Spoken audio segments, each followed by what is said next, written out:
Hi everyone. Welcome to UMi Makes It Easy to Begin Trading Internationally.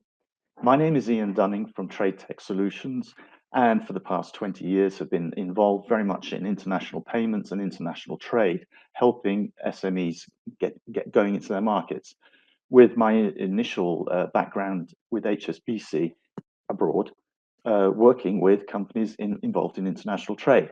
So what we're seeing here is a distillation of that experience of mine and my colleagues. So what we want to do here is to concentrate on the opportunities for British SMEs, looking at the B2B market in particular.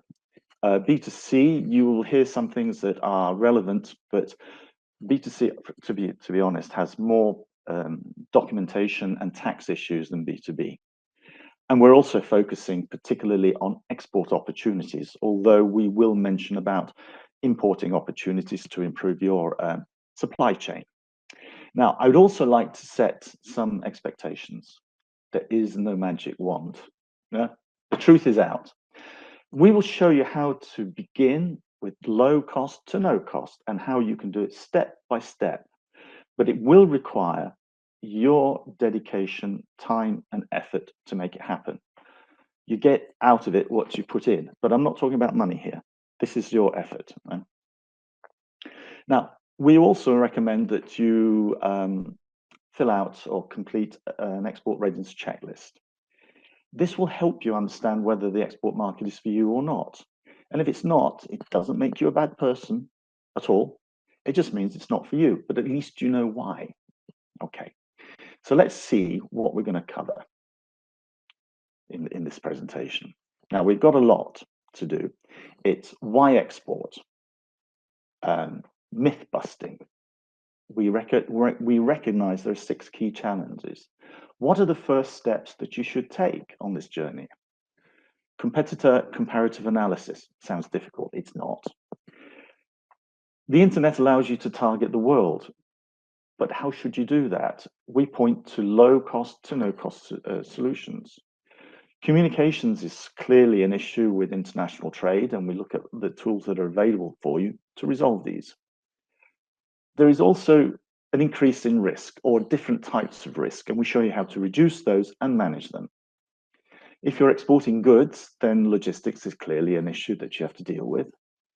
Then you have more complex cost, financing, and pricing issues to be looked into.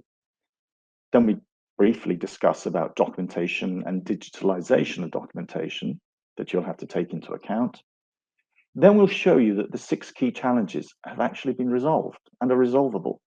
And then we'll give you, hopefully some summary and recommendations. So let's get into it. Why export? If there's no reason to export, then why go through the pain and the agony of doing it?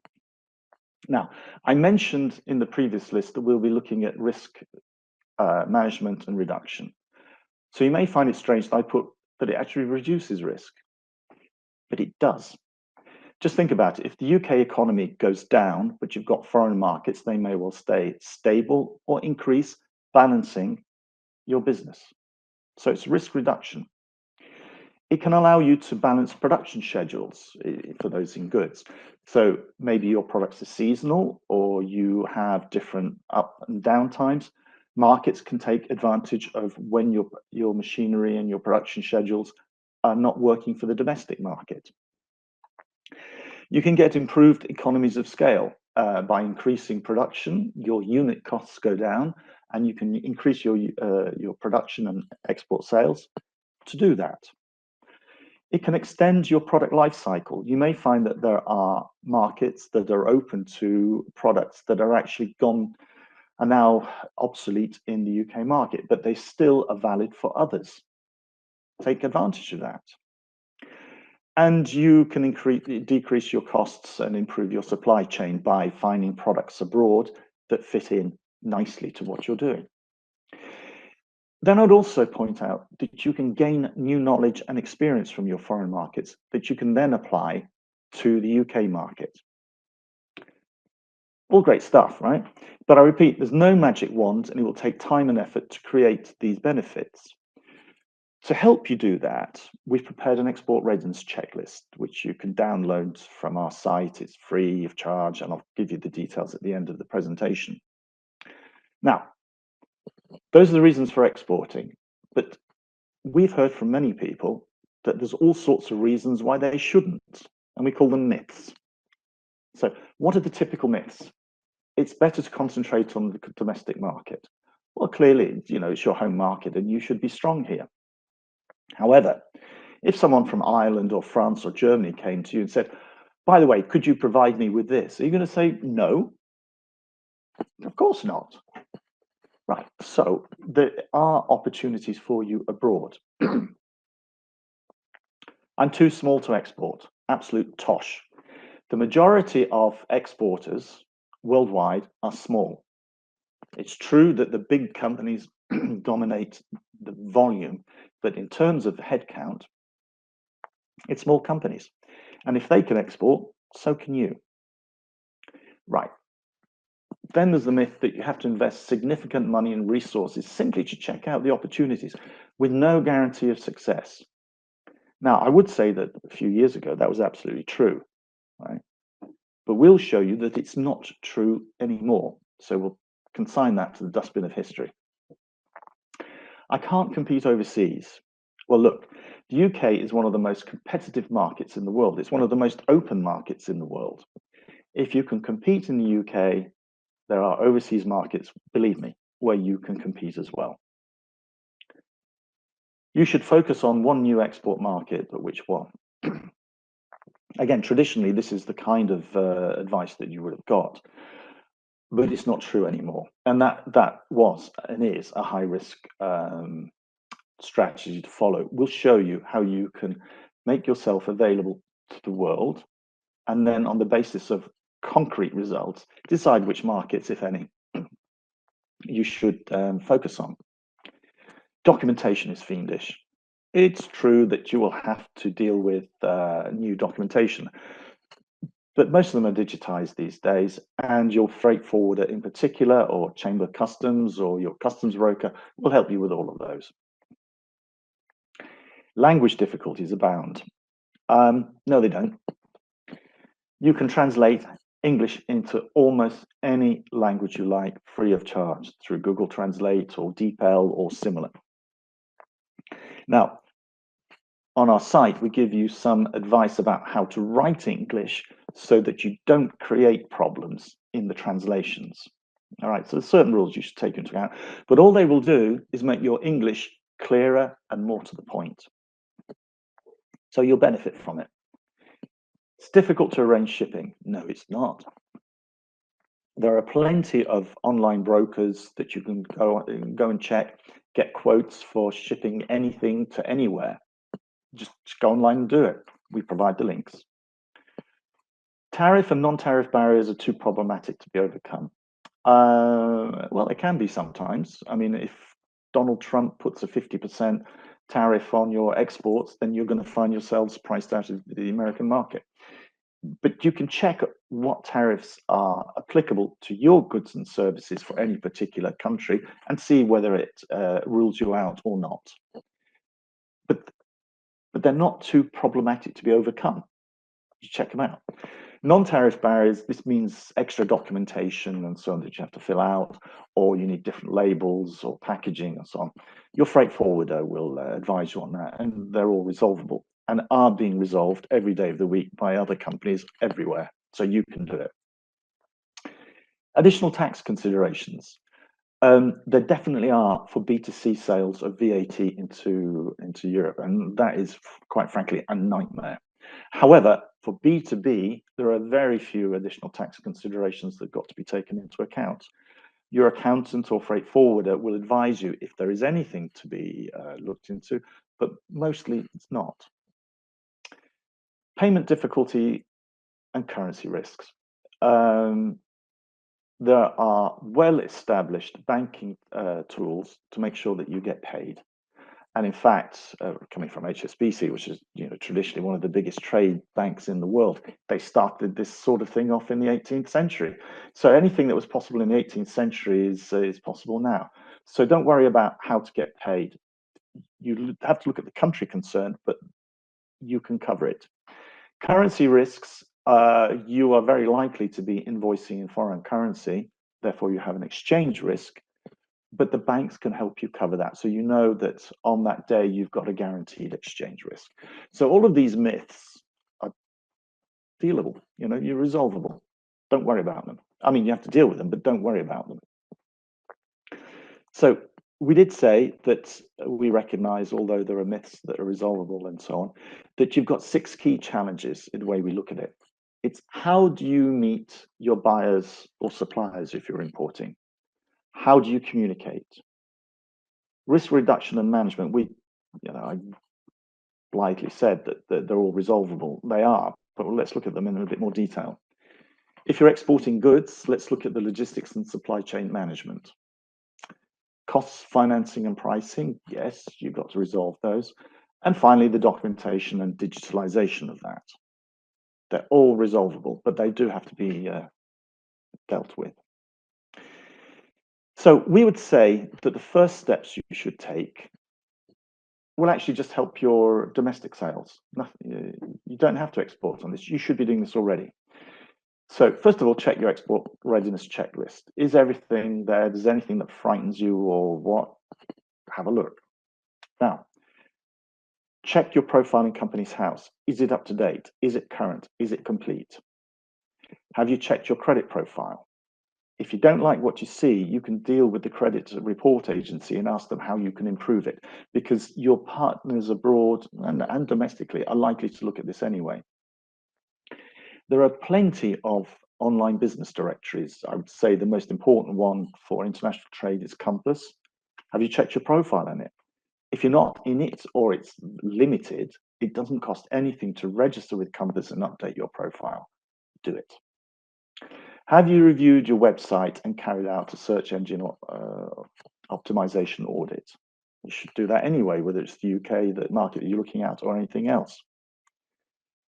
If you've got it, flaunt it. So, industry certifications, anything like that, have you publicized them on your website and in your marketing collateral? Tell people. That's why they're there. Now, the last point is I've seen more with foreign companies, but just as a final warning, it's this. Most companies now have their website at their domain address, okay? But a lot are still using Gmail as the email address. If your company is doing that, stop it immediately for 2 reasons. One is you have a security risk. You have no control over how people are sending out emails on your behalf. And secondly, it gives a very bad impression. It makes it look like you're not really serious about trade.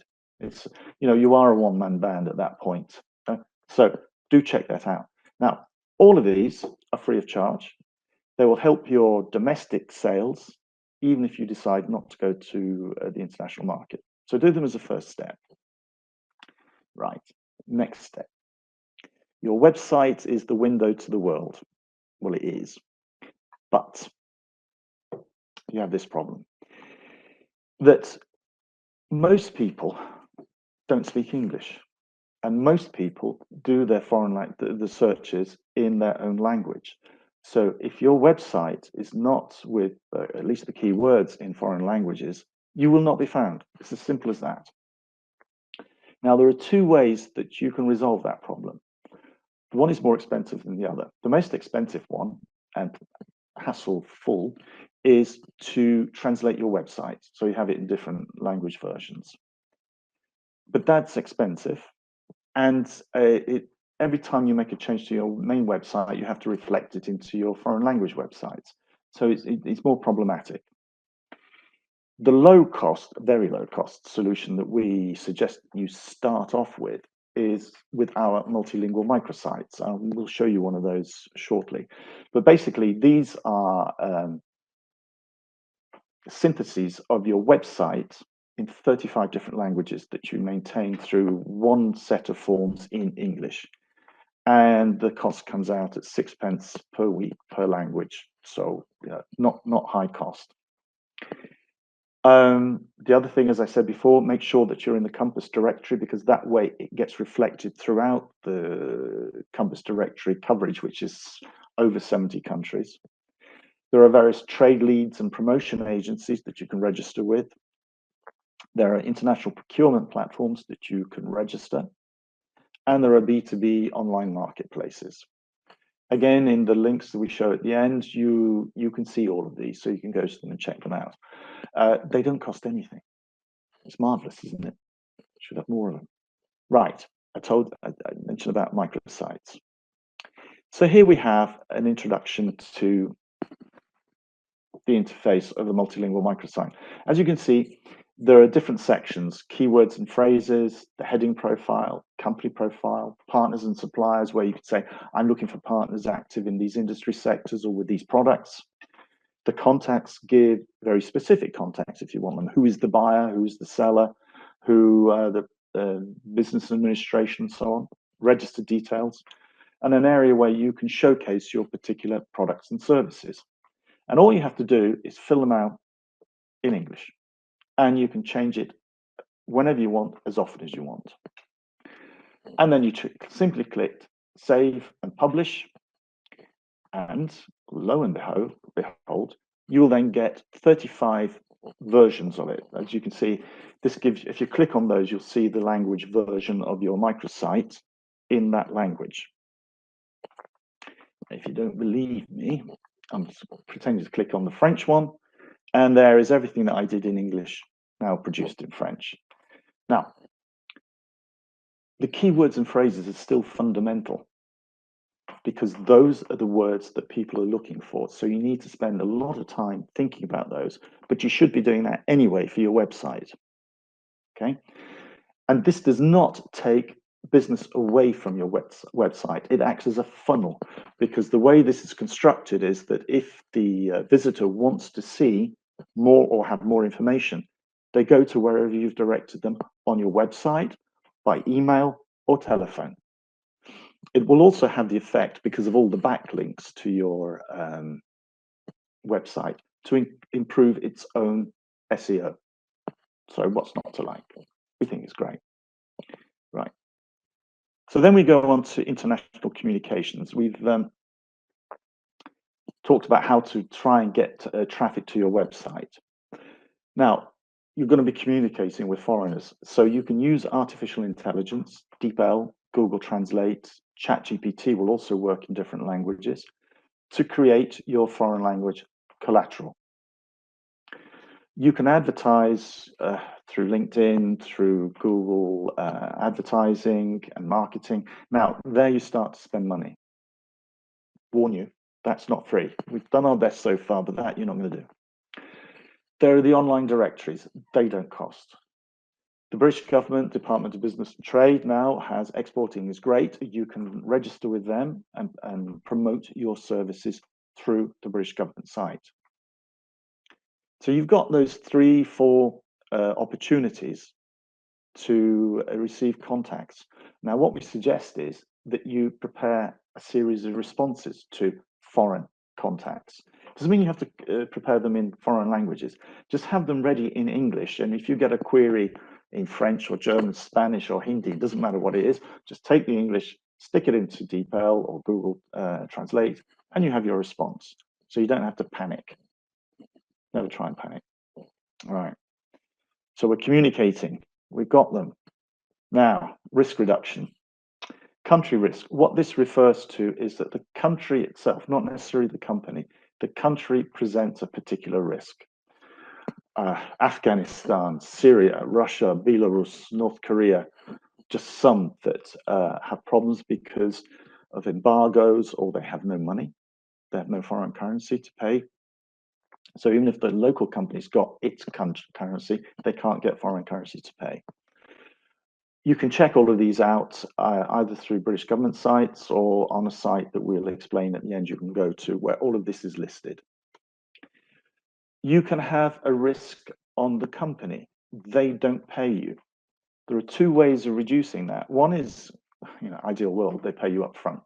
But, being realistically, that's not going to happen, or very few cases. There are banking instruments such as letters of credit, which means the bank guarantees that you will be paid if you ship the goods. You can take a credit reference out on the company, as they may well have taken out on you, and you can make a judgment on it.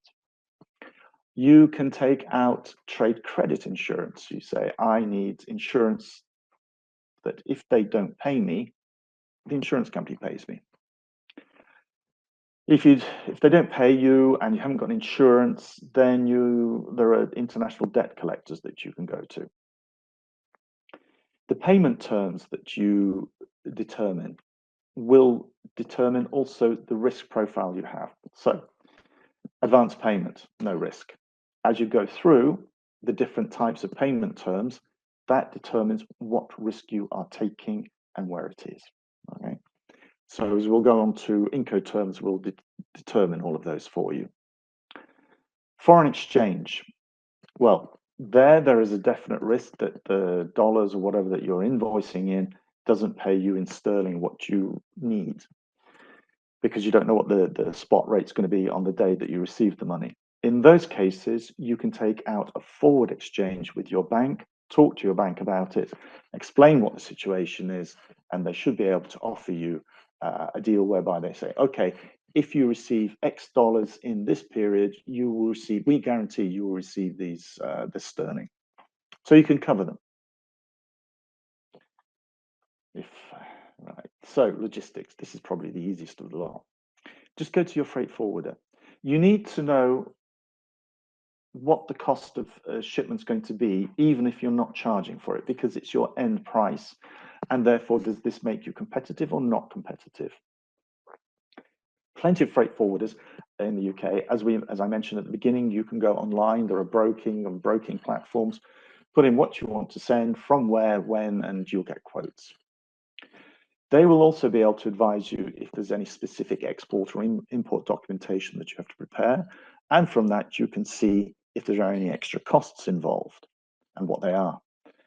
And they will advise you whether for shipping, you've got new packaging and marketing, marking labels and so on, you have to take into account. But they will advise you on all that as part of their service.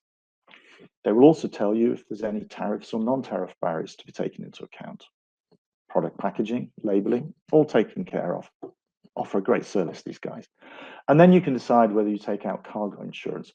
Who is responsible for making sure that the goods are not damaged en route? That will be covered in the Incoterms you decide. But again, you should know what it's going to cost because it will affect your end price in the market.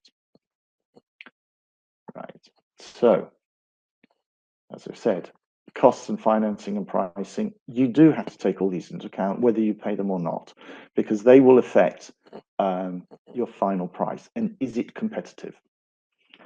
Incoterms, just do the search online, but in the guide we provide, they're all listed. You'll see what they all are and what they mean, and which is appropriate for your particular business. Okay. Now, documentation and digitalization. Digitization is the conversion of a paper document into digital format, not PDF. PDF is considered paper, actual digital. Digitalization is the processing of digitized documents to produce a flow. And there are all sorts of platforms out there which will do this for you. The most common ones that you are probably aware of are e-invoicing and e-signatures, which make international trade a lot easier. However, we would suggest that you check that if for your particular country of exports, that e-invoicing is maybe required, which is often the case in the EU countries. And I repeat, PDF is not considered to be electronic, even though it is electronic, it's not. And e-signatures if they're legally binding. But a quick check with your accountants or again with your freight forwarder, you'll see. So we've gone through connecting buyers and suppliers. We've indicated how you can get your name out there, how you can actually see who's coming to your website, how you can increase foreign language traffic to your website. Communications, just use Google Translate and DeepL. Don't use them, by the way, for really complex collateral. There are lots of cultural implications and so on that you should take into account to doing that. But for general conversation and communication, they're perfectly good. Risk reduction and management, there are just some standard steps you should take. Logistics and supply chain management, to be honest, your freight forwarder will sort all that out for you. Cost, financing, and pricing. Yes, you have to look at those, even if you're not responsible for making the payments, just so you can understand final price in the market concerned and whether that's still competitive or not. Documentation and digitalization. There are platforms out there. Your freight forwarder can help you. It really isn't a problem, right? So they're all there, and as I say, in the links that I will indicate at the end of the presentation, will give you access to all of these. So, summary: there is potential, but it does require careful planning and a step-by-step approach. Don't blunder into it. Don't make investments that you don't need to until you do need to, and then because it's on the basis of genuine interest in that country. The 6 key challenges that we've identified are surmountable, right? It's part of that planning and step-by-step approach. That's all you've got to do. Those first steps do not require really any financial investment at all. It's something you should be doing for your home market anyway, right? So it requires time and effort, but put it in. You will get the benefits from it.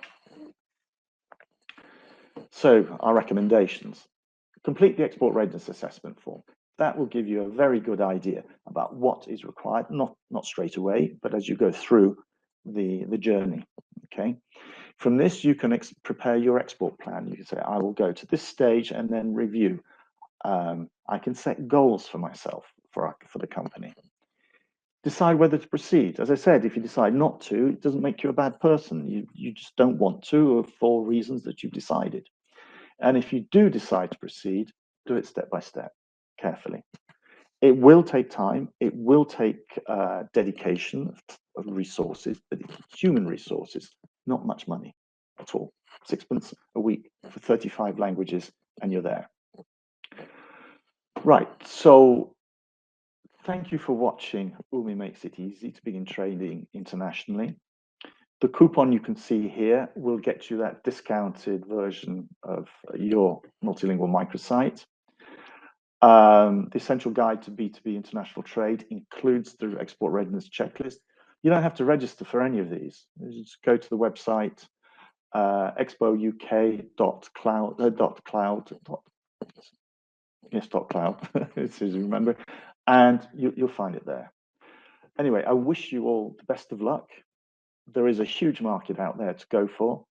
Go for it.